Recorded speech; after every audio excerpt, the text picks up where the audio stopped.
Hello everyone and welcome to another Versus Video Deck Tech. I am BBD, joined once again by... CVM. Not Andrew Shrout this time. Not this time. Yep, he is back. He's out of here. Yeah, we actually... Shrout's actually just gone for good. We got rid of him. So CVM is back and we are ready to battle as per normal. And I'm going to be battling with a green-red Hornet Nest deck. And I actually played a very similar deck to this at the SCG Open in Richmond a few weekends ago. I had Chord of Calling in my deck, so I could chord 4 Hornet Nests when I needed it. Or I could make really strong plays like my control opponent cast End Hostilities. I untap the next turn and cast 2 Hornet Nests and send the turn back. So a lot of strong plays were made in that tournament. But yeah, this deck really takes advantage of Hornet Nest as a way to, basically as a combo here with Setessan Tactics, but also just as a very good card against something like Goblin Rabblemaster, which sees a lot of play. Yep. It's basically just very good against all of the decks in the format that don't have dig through time in them, to be completely honest. Like, even if your opponent's casting Siege Rhino, Hornet Nest isn't the worst thing in the world.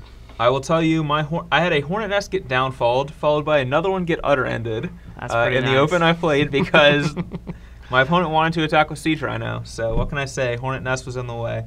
And then we have a bunch of kind of standard monster cards here. We have Coursers, Pelucranos, Dragon, Xenagos, and then we have Ash Cloud Phoenix as well, which I really like this card a lot. It's one of my favorite cards from Khans of Tarkir. It hasn't really seen that much play, but it was actually one of the first cards I pre-ordered because I thought this card was going to be really good. And I still think it's a very good card, and it probably should be seeing more play than it is. I agree. I think as the format starts to evolve a little bit, new sets come out, more cards come into the pool that can help support it. I think we're going to see a lot of Ash Cloud Phoenix over the next year. Yeah, like it's not the best. So it's not the best on defense against cards like Hordling Outburst or Rabblemaster or things of that nature. But it's very good defensively against some of the bigger cards like dragons and things like that. And it's also just very difficult for control decks to handle it. It's also not all that bad against Rabblemaster. If you can chump the 1/1, make your guy into a 2/2, it still stops the actual Rabblemaster from being able to attack. Or if you have some other creature on the ground that stops the 1/1 from attacking, they just really can't ever attack into your Phoenix with the Rabblemaster. Because even if they use a removal spell on it, you have a 2/2 to block the Rabblemaster. Yeah, you do have multiple chances at it.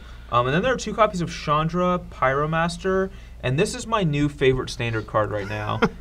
So I am really happy to see this in the deck. I think that this card is insanely good in standard right now.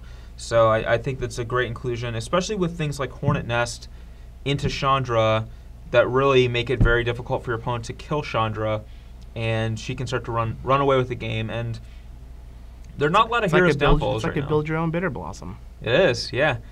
You shoot yourself for 1 and get an insect. And also, yeah, there's not a whole lot of heroes downfalls right now, so Chandra's actually really good in that regard as well. Mana base is pretty straightforward. Nothing too fancy there. And then the other thing, too, is we have the old Setessan Tactics Nest combo, where we can Tactics our Nest and fight, our opponent's huge creature and get a bunch of insects. Basically build your own Hornet Queen. And kill their creature, because the nest itself.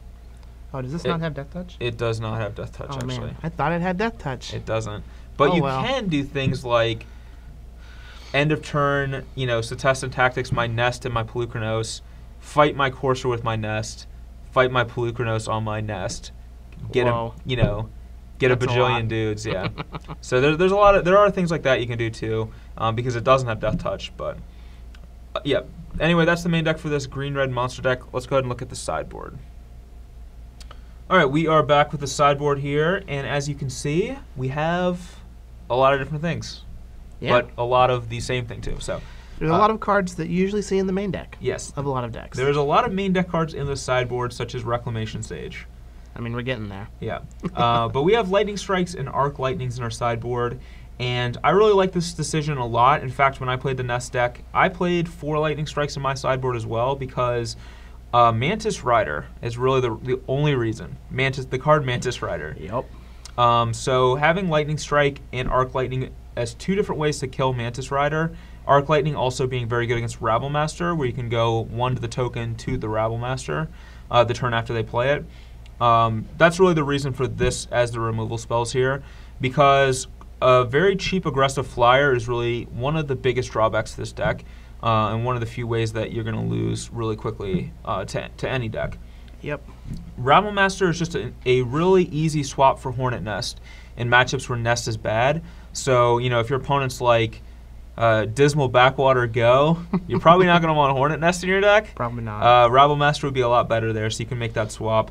Reclamation Sage, there are a lot of Whips and Doomwake Giants and things of that nature. Banishing Lights, Chained to the Rocks, things where you're going to want some Reclamation Sages. So definitely a very strong sideboard card there. And then the Dirty Perf. We have Perforous God of the Forge. So this is a personal favorite of mine, and I really like this card a lot, and I think it's pretty sweet in this deck for some of the more mid-rangey matchups. You're going to want this against control decks, but you're also probably going to want access to this card sometimes against things like some of the real mid-rangey Abzan decks or things of that nature, where you want to leave in Hornet's Nest against those decks, but you want to be able to have access to something to go over the top of them.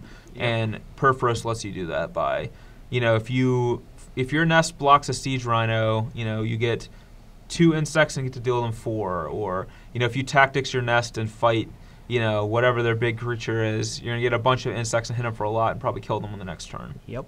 So, anyway, that is the sideboard for green-red monsters. Hopefully this deck is pretty sweet today. We're going to be playing a pretty interactive matchup, so hopefully we'll be able to see a lot of the synergies this deck can provide.